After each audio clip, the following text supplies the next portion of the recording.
Hi good morning. So ಇವತ್ತು ಒಂದು ವಾರದಲ್ಲಿ 1ರಿಂದ 1.5 kg ವೆಯ್ಟ್ನ ಈಸಿಯಾಗಿ ಹೇಗೆ ಇಳಿಸಬಹುದು ಅನ್ನೋದ್ರ ಬಗ್ಗೆ ತಿಳ್ಕೊಳ್ತಾ ಹೋಗೋಣ. ಮತ್ತು ಈ ವಿಡಿಯೋನ ಪೂರ್ತಿಯಾಗಿ ನೋಡಿ, ಯಾಕಂದರೆ ಇನಿಷಿಯಲಿ ನಿಮಗೇನು ಅರ್ಥ ಆಗಲ್ಲ. ಲಾಜಿಕ್ ಮತ್ತು ಸೈಂಟಿಫಿಕ್ಕಾಗಿ ಹೇಗೆ ನಮ್ಮ ಬಾಡಿ ವರ್ಕ್ ಆಗುತ್ತೆ ಇದೆಲ್ಲ ಅರ್ಥ ಆಗಬೇಕು ಅಂತ ಹೇಳಿದ್ರೆ ನೀವು ಪೂರ್ತಿಯಾಗಿ ನೋಡಿದ್ರೆ ಮಾತ್ರ ಅರ್ಥ ಆಗುತ್ತೆ. ಮತ್ತು ಈ ವಿಡಿಯೋನ ಇಷ್ಟ ಆಯಿತು ಅಂತ ಹೇಳಿದ್ರೆ ಲೈಕ್ ಮಾಡಿ ಮತ್ತು ಸಬ್ಸ್ಕ್ರೈಬ್ ಮಾಡ್ಕೊಳ್ಳಿ, ಪಕ್ಕದಲ್ಲಿರೋ ಬೆಲ್ ಬಟನ್ನ ಕ್ಲಿಕ್ ಮಾಡಿ. ಮತ್ತು ಇನ್ಯಾಕೆ ಕಡೆ ಈ ವಿಡಿಯೋನ ಶುರು ಮಾಡೋಣ. Let's start the video. So first thing ನಾವು ಅರ್ಥ ಮಾಡ್ಕೋಬೇಕಾಗಿರೋಂಥದ್ದು, ನಾವು ಎಕ್ಸಸೈಸ್ ಮಾಡೋದನ್ನ ಬಿಟ್ಟಿದ್ದಕ್ಕೆ ಅಥವಾ ಊಟನ ಕಮ್ಮಿ ಮಾಡಿ ಅಥವಾ ಜಾಸ್ತಿ ಮಾಡಿದ್ದನ್ನ ಬಿಟ್ಟಿದ್ದಕ್ಕೆ ನಾವು ದಪ್ಪ ಆಗಿಲ್ಲ.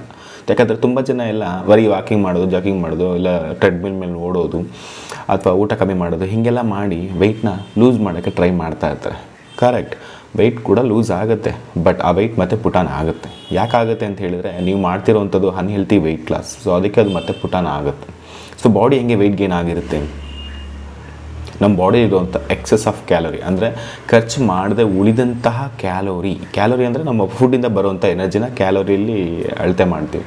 ಸೊ ಅದು ನಮ್ಮ ಬಾಡಿನಲ್ಲಿ ಖರ್ಚಾಗದೆ ಉಳಿಯುವಂಥದ್ದು. ಈಗ ಪೆಟ್ರೋಲ್ 12 ಲೀಟ್ರ್ ಟ್ಯಾಂಕಿಗೆ 12 ಲೀಟ್ರ್ ಪೆಟ್ರೋಲ್ ಹಾಕಿದ್ರೆ ಹಿಡಿಯುತ್ತೆ, 13 ಲೀಟ್ರ್ ಹಾಕಿದ್ರೆ ಚೆಲ್ಲೋಗುತ್ತೆ. ಬಟ್ ನಮ್ಮ ಬಾಡಿಲಿ ಹಾಗೆ ಚೆಲ್ಲೋಗೋದಕ್ಕೆ ಆಪ್ಷನ್ಸ್ ಇಲ್ಲ. ಅದೆಲ್ಲ ಕೂಡ ನಮ್ಮ ಬಾಡಿ ಡೆಪಾಸಿಟ್ ಮಾಡುತ್ತೆ, ಅದನ್ನು ಫ್ಯಾಟಾಗಿ ಕನ್ವರ್ಟ್ ಮಾಡಿ ಇಟ್ಕೊಳ್ಳುತ್ತೆ. ಬಿಕಾಸ್ ನಮಗೆ ಮತ್ತೆ ಊಟ ಸಿಗಲಿಲ್ಲ ಅಂದರೆ ಅದನ್ನ ಖರ್ಚು ಮಾಡೋದಕ್ಕೆ. ಯಾಕಂದರೆ ಮನುಷ್ಯನಿಗೆ ಇವಾಗ ತುಂಬ ಆಪ್ಷನ್ಸ್ ಇದೆ ಊಟಕ್ಕೆ.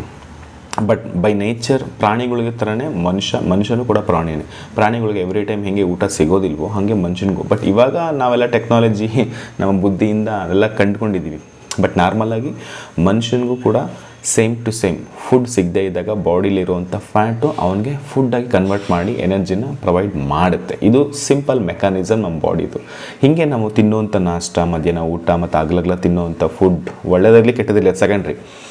ರಾತ್ರಿ ತಿನ್ನುವಂಥ ಊಟ ಇವೆಲ್ಲ ನಮ್ಮ ಬಾಡಿ ಎಷ್ಟು ಬೇಕಷ್ಟು ಖರ್ಚು ಮಾಡಿ ಉಳಿದನ್ನು ಫ್ಯಾಟಾಗಿ ಕನ್ವರ್ಟ್ ಮಾಡ್ತಾ ನಾವು ದಪ್ಪ ಆಗೋದಕ್ಕೆ ಇದು one of the major reason. ಇದಲ್ಲದೆ ಜೆನೆಟಿಕ್ಸ್ ಕೂಡ ನಾವು ಕಾರಣ ಆಗುತ್ತೆ. ಇದಲ್ಲದೆ ಮೆಡಿಕೇಷನ್ಸು ಅಥವಾ ಸರ್ಜರಿ ಆಗಿ ಒಂದೇ ಕಡೆ ಕೂತಿರ್ತೀವಿ, ಅಥವಾ ಸ್ಟೆರಾಯ್ಡ್ಸ್ ಜಾಸ್ತಿ ಆಗುವಂಥದ್ದು ಈ ಥರದ್ದು, ಅಥವಾ ಅನ್ಹೆಲ್ತಿ ಈಟಿಂಗ್ ಹ್ಯಾಬಿಟ್ಸ್. ಸೊ ಇದರಿಂದನೂ ಕೂಡ ನಾವು ಗೈನ್ ಆಗಿರ್ತೀವಿ. ಬಟ್ ಮೆಜಾರಿಟಿ ಗೈನ್ ಆಗೋದು ನಮ್ಮ ಬಾಡಿ ಖರ್ಚು ಮಾಡದೆ ಉಳಿದಂತಹ ಕ್ಯಾಲೋರಿಯಿಂದ ನಾವು ದಪ್ಪ ಆಗೋದಕ್ಕೆ ಮೆಜಾರಿಟಿ ರೀಸನ್ ಅಷ್ಟೇ. ಇದು ನಿಮಗೆ ಫೈನಲ್ ಕನ್ಕ್ಲೂಷನ್. ಸೊ ಈಗ ನಾವು ಹೇಗೆ ಒಂದು ವಾರದಲ್ಲಿ 1 kgಗಿಂತ ಜಾಸ್ತಿ ಇಳಿಸಬಹುದು ವೆಯ್ಟ್ನ ಅಂದರೆ, ಫಸ್ಟ್ ಆಫ್ ಆಲ್ ನೀವು ವೆಯ್ಟ್ ಅಂತ ಹೇಳಿದರೆ ಟೋಟಲ್ ವೆಯ್ಟ್ ಅಂತ ಅಲ್ಲ.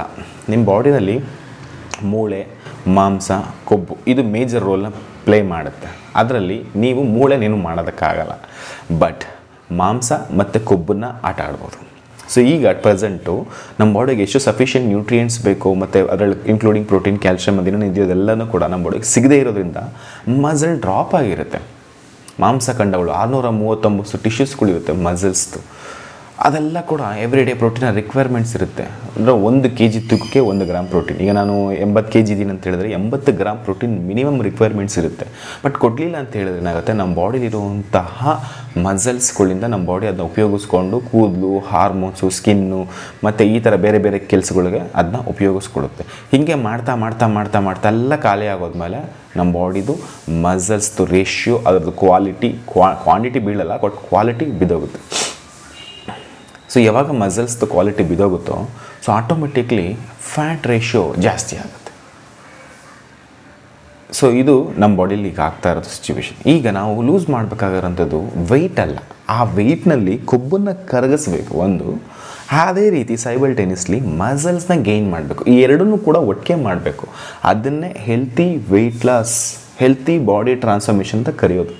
ಸೊ ಈಗ ನೀವು ಒಂದು ವೇಳೆ ಎಕ್ಸಸೈಸ್ ಜಾಸ್ತಿ ಮಾಡಿ ಊಟ ಕಮ್ಮಿ ಮಾಡೋದು, ಇಲ್ಲ ಏನೇನೋ ಡಯೆಟ್ಗಳು, ಡ್ರೈ ನಟ್ಸು, ಡ್ರೈ ಸೀಡ್ಸ್ ಇವೆಲ್ಲ ತಿನ್ಕೊಂಡು, ಅಥವಾ ಸ್ಪ್ರೌಟ್ಸ್ಗಳು ತಿನ್ಕೊಂಡು, ಅಥವಾ ಊಟನೇ ಒಂದು ಹೊತ್ತು ಬಿಟ್ಬಿಡೋದು, ಬರೀ ನೀರು ಕುಡಿಯೋದು, ಅಥವಾ ಬರೀ ವೆಜಿಟೇಬಲ್ಸು, ಫ್ರೂಟ್ಸ್ಗಳು ತಿನ್ನೋದು, ಇಲ್ಲ ಹೆವಿ ಸ್ಟ್ರಿಕ್ಟ್ ಡಯೆಟ್ ಮಾಡೋವಂಥದ್ದು ಹೀಗೆಲ್ಲ ಮಾಡೋದ್ರಿಂದ ನಿಮ್ಮ ಬಾಡಿ ಏನಾಗುತ್ತೆ, ಆಲ್ರೆಡಿ ಮಸಲ್ಸ್ ಬಿದ್ದೋಗಿದೆ, ಇನ್ನೂ ಬಿದ್ದೋಗುತ್ತೆ. ಇಷ್ಟು ಸಹ ಅಟ್ಲೀಸ್ಟ್ ನೀವು ಇಷ್ಟು ಊಟ ಕೊಡ್ತಿದ್ರೆ ಇಷ್ಟು ನಿಮ್ಮ ಬಾಡಿಗೆ ಅಟ್ಲೀಸ್ಟ್ ಸ್ವಲ್ಪ ಸೇರ್ತಿತ್ತು, ಒಳ್ಳೆ ಐಟಮ್ ಸೇರ್ತಿತ್ತು. ಈಗ ನೀವು ಕೊಡೋದೇ ಇಷ್ಟು, ಇನ್ನು ಎಷ್ಟು ಸೇರ್ತದೆ ಯೋಚನೆ ಮಾಡಿ. ಮೊದಲು ನೀವು 100 ಗ್ರಾಮ್ ಊಟ ಮಾಡ್ತಿದ್ರೆ ಅದರ ಒಂದು 10 ಗ್ರಾಮಲ್ಲಿ ನಿಮ್ಮ ಮೈಗೆ ಹಿಡಿತಿತ್ತು, ಒಳ್ಳೇದೇನೋ ಸಿಗ್ತಾಯಿತ್ತು. ಈಗ ನೀವು ತಿಂತಿರೋದೇ 50 ಗ್ರಾಮ್. ಈಗ ನಿಮ್ಮ ಬಾಡಿ ಏನಾಗುತ್ತೆ ಹೇಳಿ, ಸಿಗೋವಂಥ ನ್ಯೂಟ್ರಿಯೆಂಟ್ಸು, ಸಿಗೋವಂಥ ಪೋಷಕಾಂಶಗಳ ಸಂಖ್ಯೆ ಕಮ್ಮಿ ಆಗ್ತಾ ಹೋಗುತ್ತೆ. ಅವಾಗೇನಾಗುತ್ತೆ, ಮಸಲ್ಸ್ ಇನ್ನೂ ಡ್ರಾಪ್ ಆಗುತ್ತೆ. ಮಸಲ್ಸ್ ಡ್ರಾಪ್ ಆಗ್ತಾ ಹೋದಂಗೆ ನಿಮ್ಮದು ವೆಯ್ಟ್ ಲಾಸ್ ಜಾಸ್ತಿ ಆಗ್ತಾ ಹೋಗುತ್ತೆ. ನೋಡಿ ಯೋಚನೆ ಮಾಡಿ. ಅದಕ್ಕೆ ನೀವು ಆ ಥರ ಊಟ ಎಲ್ಲ ಬಿಟ್ಟು ಎಕ್ಸಸೈಸ್ ಎಲ್ಲ ಮಾಡ್ಕೊಂಡು ಕೂತ್ಕೊಂಡ್ರೆ ನಿಮಗೆ ವೆಯ್ಟ್ ಲಾಸ್ ತುಂಬ ಜಾಸ್ತಿ ತೋರಿಸುತ್ತೆ. ನಿಮಗೆ ಖುಷಿ ಮಿಷಿನ್ ಮೇಲೆ ನಿಂತ್ಕೊಂಡ್ರೆ 1 kg ವೆಯ್ಟ್ ಲಾಸ್ ಆಗಿದ್ದೀನಿ, 2 kg ವೆಯ್ಟ್ ಲಾಸ್ ಅದು ಖುಷಿ. ಬಟ್ ಅನ್ಫಾರ್ಚುನೇಟ್ಲಿ ನೀವು ಲೂಸ್ ಮಾಡಿರೋವಂಥದ್ದು ಫ್ಯಾಟ್ನಲ್ಲ, ಮಸಲ್ಸ್. ಫ್ಯಾಟ್ನ ಲೂಸ್ ಮಾಡೋದಕ್ಕಾಗಲ್ಲ. ಫ್ಯಾಟು ನಮ್ಮ ಬಾಡಿನೇ ಖರ್ಚು ಮಾಡ್ಕೋಬೇಕು. ಇದು ಸಿಂಪಲ್ ಲಾಜಿಕ್. ನಾನು ಆವಾಗಲೇ ಹೇಳಿದ್ನಲ್ಲ, ಎನರ್ಜಿ ಖರ್ಚಾಗದೆ ಉಳಿದಂತಹ ಎನರ್ಜಿ ಹೇಗೆ ನಮ್ಮ ಬಾಡಿಲಿ ಫ್ಯಾಟಾಗಿ ಡೆಪಾಸಿಟ್ ಆಗುತ್ತೋ ಅದನ್ನು ಹಂಗೆ ಖರ್ಚು ಮಾಡಬೇಕು. ಆ ಎನರ್ಜಿನ ಮತ್ತೆ ನಮ್ಮ ಬಾಡಿಗೆ ಉಪಯೋಗಿಸ್ಕೊಳ್ಳೋಕೆ ಮಾಡಬೇಕು. ಹಂಗೆ ಉಪಯೋಗಿಸ್ಕೋಬೇಕು ಅಂತ ಹೇಳಿದರೆ ನಮ್ಮ ಬಾಡಿಗೆ ಕೊಡಬೇಕಾಗಿರೋವಂಥ ಕ್ಯಾಲೋರಿ ಕಮ್ಮಿ ಮಾಡಬೇಕು. ಒಂದು ಅದರಲ್ಲಿ ನ್ಯೂಟ್ರಿಷನ್ ಜಾಸ್ತಿ ಮಾಡಬೇಕು. ಬಿಕಾಸ್ ಹಾರ್ಮೋನ್ಸ್ ಪ್ರಾಬ್ಲಮ್ಸ್ ಆಗಬಾರ್ದು ಬಾಡಿನಲ್ಲಿ. ಅದು ತುಂಬ ಕೆಲಸಗಳು ಮಾಡ್ತಾ ಇರುತ್ತೆ. ಹಾಗೆ ಕೂದಲಿಗೆ, ಸ್ಕಿನ್ಗೆ, ಡೈಜೆಷನ್ಗೆ, ಮೂಳೆಗಳಿಗೆ, ನಾವು ಪರ್ಫಾರ್ಮೆನ್ಸ್ ಮಾಡೋಕ್ಕೆ, ನಮ್ಮ ಹೃದಯ ಇರೋದಕ್ಕೆ, ನಮ್ಮ ಆರ್ಗನ್ಸ್ಗಳು ಫಂಕ್ಷನ್ ಮಾಡೋದಕ್ಕೆ ಎಲ್ಲದಕ್ಕೂ ನ್ಯೂಟ್ರಿಯೆಂಟ್ಸ್ ಬೇಕು. ಆ ನ್ಯೂಟ್ರಿಯೆಂಟ್ಸ್ಗೋಸ್ಕರ ನಾವು ಊಟ ಮಾಡ್ತಿರೋದು. ಅದಕ್ಕೆ ಉಟ್ಕೊಂಡಿದ್ದೆ ಅನ್ನ, ಜೋಳ, ರಾಗಿ, ಗೋಧಿ, ಬೇಳೆ, ಇತರೆ ಹಣ್ಣು ತರಕಾರಿಗಳು. ಅದಕ್ಕೋಸ್ಕರ ನಾವೆಲ್ಲ ತಿಂತಾ ಇದ್ದಿದ್ದು. ಅವೆಲ್ಲ ಸಿಗುತ್ತೆ ಅನ್ನೋದಕ್ಕೋಸ್ಕರ. ಈಗ ಅದೆಲ್ಲ ಕೊಡದೆ ನೀವು ಬರೀ ಮಸಲ್ ಲಾಸ್ ಮಾಡ್ತಾ ವೆಯ್ಟ್ ಲಾಸ್ ಮಾಡ್ತಾ ಹೋಗ್ತಿದ್ರೆ ಸ್ಯಾಗೇ ಆಗುತ್ತೆ, ಅನ್ಹೆಲ್ತಿ ವೆಯ್ಟ್ ಲಾಸ್ ಆಗುತ್ತೆ, ಹಾರ್ಮೋನ್ಸ್ ರಿಲೇಟೆಡ್ ಇಶ್ಯೂಸ್ ಬರುತ್ತೆ, ಮತ್ತು ತೊಂದರೆ ಆಗುತ್ತೆ. ಮತ್ತು ಆ ವೆಯ್ಟ್ ಯಾವಾಗ ಬೇಕಾದ್ರೂ ಬೌನ್ಸ್ ಬ್ಯಾಕ್ ಆಗ್ಬೋದು, ಇನ್ ಕೇಸ್ ನೀವೇನಾದರೂ ಬದುಕಿದ್ರೆ ಅಥವಾ ನಿಮಗೇನು ಆಗದೆ ಇದೆ. ಸೊ ಹಂಗೆ ದಯವಿಟ್ಟು ಆ ಥರ ಸ್ಟ್ರಿಕ್ಟ್ ಡಯಟ್ ಎಲ್ಲ ಯಾರು ಮಾಡೋಕ್ಕೆ ಹೋಗ್ಬೇಕು. ಈಗ ಹೇಗೆ ಫ್ಯಾಟ್ನ ಲೂಸ್ ಮಾಡಿ ನೆಕ್ಸ್ಟ್ ಮಸಲ್ಸ್ನ ಗೇನ್ ಮಾಡಬೇಕು. ಸಿಂಪಲ್ ಆಗಿ ಪ್ರೋಟೀನ್ನ ಎವ್ರಿ ಡೇ ಅಟ್ಲೀಸ್ಟ್ ನಿಮ್ಮ ಐಡಿಯಲ್ ವೆಯ್ಟ್ಗಷ್ಟು ಕೊಡಬೇಕು. ಅಟ್ಲೀಸ್ಟ್ ಅಷ್ಟಾದರೂ ಕೊಡೋಕ್ಕೆ ಟ್ರೈ ಮಾಡಿ. 100 ಗ್ರಾಮ್ 100 ಗ್ರಾಮ್ ಕೊಡೋಕ್ಕಾಗಲ್ಲ. ಅಷ್ಟು ಕೊಟ್ಟರು ಕೂಡ ನಿಮ್ಮ ಬಾಡಿ ಡೈಜೆಷನ್ ಮಾಡೋಕ್ಕೆ it's take it long time. ಮತ್ತು ಪ್ರೋಟೀನ್ ಇವಾಗ ನೀವು ಸಿಗಬೇಕಂದ್ರೆ ತುಂಬ ಕಷ್ಟ ಇದೆ. ಎಲ್ಲ ನಿಮಗೆ ನಾನ್ ವೆಜ್ಗೆ ಹೋಗಬೇಕು ಒಂದು, ಮತ್ತು ಕಾಳುಗಳಿಗೆ, ತರಕಾರಿಗಳಿಗೆ, ಮತ್ತು ಅದೇ ಪೆಸ್ಟಿಸೈಡ್ಸು ಮತ್ತು ಕೆಮಿಕಲ್ಸ್ಗಳು ಮತ್ತು ನಮ್ಮ ದೇಹಕ್ಕೆ ಸೇರಿಕೊಳ್ತದೆ. ಮತ್ತು ಸ್ವಲ್ಪ ಕಾಂಪ್ಲಿಕೇಶನ್ಸ್ ಆಗುತ್ತೆ. But anyway fact is fact. At least ನಿಮ್ಮ ಐಡಿಯಲ್ ವೇಟ್ ಎಷ್ಟಿದೆಯೋ ಅಷ್ಟು ಗ್ರಾಮ್ ಪ್ರೋಟೀನ ಕೊಡಬೇಕು. ಆ ಪ್ರೋಟೀನ್ ಅಟ್ಲೀಸ್ಟ್ ನಿಮ್ಮ ಬಾಡಿ, ನಿಮ್ಮ ಊಟದಲ್ಲಿ ಒಂದು 30% ಅಷ್ಟಾದ್ರೂ ನೀವು ತಟ್ಟನ್ನು ಊಟನ ಡಿಸೈನ್ ಮಾಡಿಕೊಂಡ್ರೆ ಒಂದು 30 ಗ್ರಾಮ್ಗಿಂತ ಜಾಸ್ತಿ ಪ್ರೋಟೀನ್ನ ಇಟ್ಕೊಳ್ಳೋಗಿ ನೋಡ್ಕೋಬೇಕು. ಆ್ಯಂಡ್ ನೆಕ್ಸ್ಟು ಒಂದು 30 to 40% ಅಷ್ಟಾದರೂ ಕಾರ್ಬೋಹೈಡ್ರೇಟ್ಸ್ ಅಂದರೆ ಅಕ್ಕಿ, ಜೋಳ, ರಾಗಿ, ಗೋಧಿಯಿಂದ ಮಾಡಿರುವಂತಹ ನಾರ್ಮಲ್ ಪದಾರ್ಥಗಳಿರಬೇಕು. ಅದರಲ್ಲೂ ಒಂದು 25-30 ಗ್ರಾಮ್ನಷ್ಟು, ನೆನಪಿಟ್ಕೊಳ್ಳಿ, ಪರ್ಸೆಂಟೇಜ್ ಅಲ್ಲ, ಗ್ರಾಮ್ನಷ್ಟು ಫೈಬರ್ ಇರಬೇಕು. ಯಾಕಂದ್ರೆ ನಿಮ್ಮ ಬಾಡಿನಲ್ಲಿ ಏನೇನು ಕೆಲಸ ಮಾಡೋಕ್ಕೋದೆಲ್ಲ ಮಾಡಿ ಬಾಡಿಯಿಂದ ಈಚೆ ಹೋಗಬೇಕಲ್ವ, ಟಾಕ್ಸಿನ್ಸ್ಗಳು, ವೇಸ್ಟ್ ಪದಾರ್ಥಗಳು ಇವೆಲ್ಲ ಬಾಡಿಯಿಂದ ಈಚೆ ಹೋಗ್ಬೇಕಂತ ಹೇಳಿದ್ರೆ ನಾರಿನ ಅಂಶ ಬಹಳ ಮುಖ್ಯ. ಅದಕ್ಕೆ ಫೈಬರ್ ಕೊಡೋದು ಅಷ್ಟೇ ಮುಖ್ಯ. ಮತ್ತು ಫೈಬರ್ ಬರೀ ಮೋಷನ್ ಕ್ಲಿಯರೆನ್ಸ್ಗೂ ಅಥವಾ ಡೈಜೆಷನ್ಗೆ ಮಾತ್ರ ಅಲ್ಲ, ಅದು ನಿಮ್ಮ ಬಾಡಿ ಶುಗರ್ ಮ್ಯಾನೇಜ್ಮೆಂಟ್ ಮಾಡೋದಕ್ಕೂ ಬೇಕು. ಹಾಗೆ ಇಷ್ಟೋ ಕೆಲಸ ಮಾಡೋದಕ್ಕೆ ಬೇಕಾಗತ್ತೆ. ಅದು ಆ 40% ಕಾರ್ಬೋಹೈಡ್ರೇಟ್ಸ್ನಲ್ಲೇ 25-35 ಗ್ರಾಮ್ನಷ್ಟು ಫೈಬರ್ ಮಿನಿಮಮ್ ರಿಕ್ವೈರ್ಮೆಂಟ್ಸ್ ಇರುತ್ತೆ. ಆ್ಯಂಡ್ ನೆಕ್ಸ್ಟ್ ಬಂದು ಗುಡ್ ಫ್ಯಾಟ್ ಕೊಡಲೇಬೇಕು. ಸೊ ಈಗ ನೀವು ಕೆಟ್ಟವ್ರನ್ನ ಹೊಡೆದಾಡಬೇಕಂತ ಹೇಳಿದ್ರೆ ನೀವು ಕೆಟ್ಟವ್ರನ್ನ ಕಮ್ಮಿ ಮಾಡೋದಕ್ಕಾಗಲ್ಲ, ಬಟ್ ಪೊಲೀಸರನ್ನ ಜಾಸ್ತಿ ಮಾಡಬೇಕು. ಹಾಗೆ ಕೆಟ್ಟ ಫ್ಯಾಟ್ನ ಬಾಡಿಯಿಂದ ಈಚೆ ಹಾಕಬೇಕು ಅಥವಾ ಖರ್ಚು ಮಾಡಬೇಕು ಅಂತ ಹೇಳಿದ್ರೆ ನಿಮ್ಗೆ ಒಳ್ಳೆ ಫ್ಯಾಟ್ನ ಕೊಡಬೇಕು. Omega 3 fatty acids good fat. So ಅದು ಅಟ್ಲೀಸ್ಟ್ ನಿಮ್ಮ ಬಾಡಿಗೆ 30% ಅಷ್ಟಾದರೂ ಕೊಡಬೇಕು ನೋಡಿ. ಇದ್ರ ಜೊತೆಗೆ ದೈನಂದಿನ ಕೆಲಸಗಳನ್ನ ಚೆನ್ನಾಗಿ ಕೆಲಸ ಮಾಡೋದ್ರ ಜೊತೆಗೆ ಅಟ್ಲೀಸ್ಟ್ ಒಂದು 3 ಲೀಟರ್ ನೀರನ್ನ ಕುಡಿಯೋ ಹಾಗೆ ನೋಡ್ಕೋಬೇಕು. ಎಷ್ಟು? 3 ಲೀಟರ್ ನೀರನ್ನ ಕುಡಿಯೋ ಹಾಗೆ ಅಟ್ಲೀಸ್ಟ್. ಸ್ವಲ್ಪ ಜಾಸ್ತಿ ಕೂಡ ಇನ್ನೂ ಒಳ್ಳೆಯದೇ. ಅಟ್ಲೀಸ್ಟ್ ಅಷ್ಟು ಕುಡಿಯೋಗಿ ನೋಡ್ಕೊ. ಒಟ್ಟಿಗೆ ಅಲ್ಲ, ಸ್ವಲ್ಪ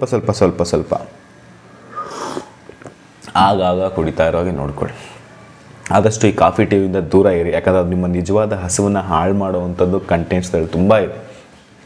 ಎಲ್ಲ ಸಿಗೋವಂಥದ್ದು ಕೆಫೆನ್ ಒಂಚೂರು ಅಷ್ಟೇ. ಅದಕ್ಕೋಸ್ಕರ ನೀವು ಬೇರೆಲ್ಲ ಸೇರಿಸ್ಕೊಳ್ಕೋಬೇಡಿ. ಜಂಕ್ ಫುಡ್ಡಿಂದ ನೀವು ಎಷ್ಟು ದೂರ ಇರ್ತೀರೋ ಅಷ್ಟು ನಿಮ್ಗೆ ಒಳ್ಳೆಯದು. ಆ್ಯಂಡ್ ಮನುಷ್ಯ ಮಾಡಿರುವಂಥ ಸ್ವೀಟ್ಸ್ಗಳು, ಈ ice cream, cookies, chocolates, pizza, ಬರ್ಗರ್ಗಳು, ಈ ಥರ ಏನೇನಿದೆಯೋ, ಬೇಕರಿ ಐಟಮ್ಸ್ಗಳು, ಕಾಂಡಿಮೆಂಟ್ಸ್ ಐಟಮ್ಸ್ಗಳು ಏನೇನಿದೆಯೋ, ಕೂಲ್ ಡ್ರಿಂಕ್ಸ್ಗಳು, ಇದರಿಂದ ನೀವು ಎಷ್ಟು ದೂರ ಇರ್ತೀವೋ ಅಷ್ಟು ಒಳ್ಳೆಯದು. ತುಂಬ ಜನ ಎಕ್ಸಸೈಸ್ ಎಲ್ಲ ಮಾಡ್ತಾರೆ, ಬಟ್ ಇದನ್ನು ಸ್ಯಾಕ್ರಿಫೈಸ್ ಮಾಡಲ್ಲ. ಆ್ಯಕ್ಚುಲಿ ರಿಸಲ್ಟ್ಸ್ ಇರೋದೇ ಇದರಲ್ಲಿ. ತುಂಬ ಜನ ಗೊತ್ತಿಲ್ಲ. ಎಕ್ಸಸೈಸ್ ಮಾಡಿದರೆ ಮಾಡಿಬಿಡ್ತಾರೆ, 1 hour 2 hour ಮಾಡಿಬಿಡ್ತಾರೆ.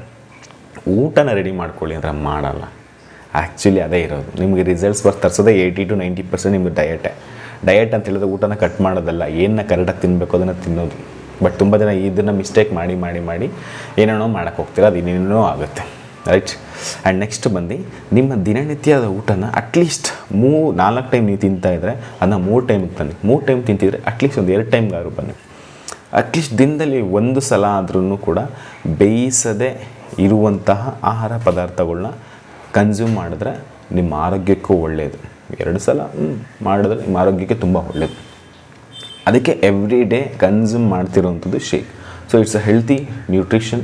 ಬಾಡಿಗೆ ಬೇಕಾದ sufficient nutrients including proteins, calcium, minerals, vitamins ಇವೆಲ್ಲ ಕೂಡ ನಮ್ಮ ಬಾಡಿಗೆ ಎಷ್ಟು ಬೇಕು ಸಫಿಷಿಯೆಂಟ್ ಸಿಗುತ್ತೆ. ಸೊ ಕಾಫಿ ಟೀ ಬದಲಾಗಿ ಇದನ್ನು ಆ್ಯಡ್ ಮಾಡೋದ್ರಿಂದ ನಮ್ಮ ಬಾಡಿಲಿರುವಂತಹ ಒಂದಷ್ಟು ಗುಡ್ ಎನರ್ಜಿನ ಇಂಪ್ರೂವ್ಮೆಂಟ್ ಮಾಡೋದಕ್ಕೆ ಹೆಲ್ಪ್ ಆಗುತ್ತೆ, ಅಲರ್ಟ್ನೆಸ್ಗೆ ಹೆಲ್ಪ್ ಆಗುತ್ತೆ. ಆ್ಯಂಡ್ ನಮ್ಮ ಬಾಡಿಗೆ ಒಂದು ಥರ ಕೆಫೆನ್ ಕೂಡ ಇರುತ್ತೆ, 40 mg ಕೆಫೆನ್ ಕೂಡ ಇರುತ್ತೆ. ಅದು ಕೂಡ ಎನರ್ಜಿ ಕೆಲಸ ಮಾಡೋದಕ್ಕೆ ಇನ್ನೂ ಸ್ವಲ್ಪ ಉತ್ಸಾಹನೂ ಕೂಡ ಕೊಡುತ್ತೆ. ಒಂದು ಬ್ರೇಕ್ಫಾಸ್ಟ್, ಒಂದು ಕಾಫಿ ಟೀ ಬದಲಾಗಿ ಏನು ಕೆಲಸ ಮಾಡೋಕ್ಕೋ ಅದನ್ನು ಮಾಡುತ್ತೆ. ಸೊ ಇದನ್ನು ಅಳವಡಿಸ್ಕೋಬಹುದು. ಇದು ಬೆಸ್ಟ್ ಆಪ್ಷನ್ಸ್. ಅಥವಾ ಈಗ ನಾನು ವೆಜಿಟೇಬಲ್ಸ್ ಫ್ರೂಟ್ಸ್ ತಿನ್ನಬಹುದು, ಬಟ್ ಎಕ್ಸ್ಪೆನ್ಸಿವ್ ಆಗುತ್ತೆ. ಬಟ್ ನೋಡ್ಕೋಬೇಕು, ಪೆಸ್ಟಿಸೈಡ್ಸ್ ಕೆಮಿಕಲ್ಸ್ ಜಾಸ್ತಿ ಆ್ಯಡ್ ಮಾಡಿದ್ರೆ ನೋಡ್ಕೋಬೇಕಾಗುತ್ತೆ. ಸೊ ಮಧ್ಯಾಹ್ನ ಊಟದಲ್ಲಿ ಎಷ್ಟೇ ಸಾಧ್ಯ ಆಗುತ್ತೋ ಅಷ್ಟು ನೀವು ಹೆವಿಯಾಗಿ ತಿನ್ನುವಂಥದ್ದನ್ನ ಅವಾಯ್ಡ್ ಮಾಡಿದ್ರೆ ಒಳ್ಳೆಯದು. ಆ್ಯಂಡ್ ಎಲ್ಲದಕ್ಕಿಂತ ಹೆಚ್ಚಾಗಿ ರಾತ್ರಿ, ನಾನು ಆಲ್ರೆಡಿ ಹೇಳಿದ್ದೀನಿ, 3 ಇದ್ದರೆ 2 ಮೀಲಿಗೆ ಬನ್ನಿ, 4 ಇದ್ದರೆ 3 ಮೀಲಿಗೆ ಬನ್ನಿ ಅಂತ. ಸೊ ಆಲ್ರೆಡಿ 3 ಮೀಲ್ ತಿಂತಿದ್ರು, ಆದಷ್ಟು ಒಂದು 6 to 7 ಒಳಗಡೆ ನಿಮ್ಮ ಲಾಸ್ಟ್ ಇಂಟೇಕ್ನ ಮುಗಿಸಿದ್ರೆ ಬೆಸ್ಟ್ ಆಪ್ಷನ್ಸ್. ಸೊ ರಾತ್ರಿ 6 ಗಂಟೆ ಅಥವಾ 7 ಗಂಟೆ ನಂತರ ನೀವೇನು ಫುಡ್ ಇಂಟೇಕ್ ಮಾಡ್ತೀರೋ ಅದು ನಿಮ್ಮ ಬಾಡಿ ಅಷ್ಟು ಮೆಟಬಲೈಸ್ ಮಾಡೋದಿಲ್ಲ, ಅಷ್ಟು ಖರ್ಚು ಮಾಡೋದಕ್ಕೆ ಹೋಗೋದಿಲ್ಲ. ಮತ್ತು ಅದು ಎಗೈನ್ ಫ್ಯಾಟಾಗಿ ಅಕ್ಯುಮಿಲ್ ಆಗೋ ಚಾನ್ಸಸ್ ಜಾಸ್ತಿ ಇರುತ್ತೆ. ಮತ್ತು ನಿಮಗೆ ರಾತ್ರಿಯೆಲ್ಲ ಡೈಜೆಷನ್ ಮಾಡ್ತಾನೆ ಇರ್ತದೆ, ಮತ್ತು ನಿದ್ರೆನೂ ಕೂಡ ಡಿಸ್ಟರ್ಬ್ ಆಗೋ ಚಾನ್ಸಸ್ ಇರುತ್ತೆ. ಇನ್ ಕೇಸ್ ನಿಮ್ಮ ಫುಡ್ನಲ್ಲಿ ಜಾಸ್ತಿ ಸ್ಪೈಸಸ್ ಇತ್ತು, ಇಲ್ಲ ಫೈಬರ್ ಇಲ್ದಿರೋಂಥ ಫುಡ್ನ ತಿಂದಾಗ ಆ ಥರ ಪ್ರಾಬ್ಲಮ್ಸ್ ಆಗೋ ಚಾನ್ಸಸ್ ಇರುತ್ತೆ. ಸೊ ಇದನ್ನ ಅವಾಯ್ಡ್ ಮಾಡಿದ್ರೆ ಬೆಟರ್ ಆಪ್ಷನ್ಸ್. ಸೊ ನೀವು ಫಿಸಿಕಲಾಗಿ ಏನಾದರೂ ಒಂದು ಆ್ಯಕ್ಟಿವಿಟೀಸ್ನ ಉಪಯೋಗಿಸ್ಕೊಳ್ಳಿ. ಯಾಕೆಂದರೆ ಇವತ್ತಿನ ಮಾಡರ್ನ್ ಲೈಫ್ ಸ್ಟೈಲ್ನಲ್ಲಿ ನಾವು ಸಾಧಾರಣವಾಗಿ ಎಲ್ಲ ಕಂಪ್ಯೂಟರ್ ಮುಂದೆ ಕೂತಿರ್ತೀವಿ, ಇಲ್ಲ ಲ್ಯಾಪ್ಟಾಪ್ ಮುಂದೆ ಕೂತಿರ್ತೀವಿ, ಯಾವುದೋ ಒಂದು ಲಿಮಿಟೆಡ್ ವರ್ಕಿಂಗ್ ಸ್ಪೇಸಲ್ಲಿ ಮಾತ್ರನೇ ಇರ್ತೀವಿ.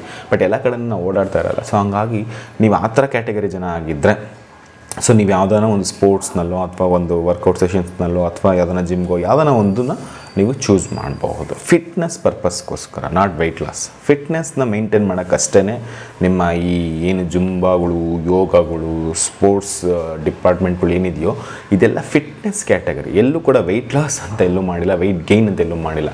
ಅದೆಲ್ಲ ಫಿಟ್ನೆಸ್ನ ಮೇಂಟೈನ್ ಮಾಡುತ್ತೆ. ವೆಯ್ಟ್ ಲೂಸ್ ಮಾಡೋಕ್ಕೂ ವೆಯ್ಟ್ ಗೇನ್ ಮಾಡೋದಕ್ಕೂ ನಿಮ್ಮ ಬಾಡಿಗೆ ಬೇಕಾಗಿರುವಂಥದ್ದು ನ್ಯೂಟ್ರಿಯೆಂಟ್ಸ್ ಮಾತ್ರ. ಸೊ ಇದಿಷ್ಟು ನೀವು ಅರ್ಥ ಮಾಡಿಕೊಂಡ್ರೆ ನಿಮ್ಮ ರಿಸಲ್ಟ್ಸ್ ತುಂಬ ಚೆನ್ನಾಗಿ ಬರುತ್ತೆ.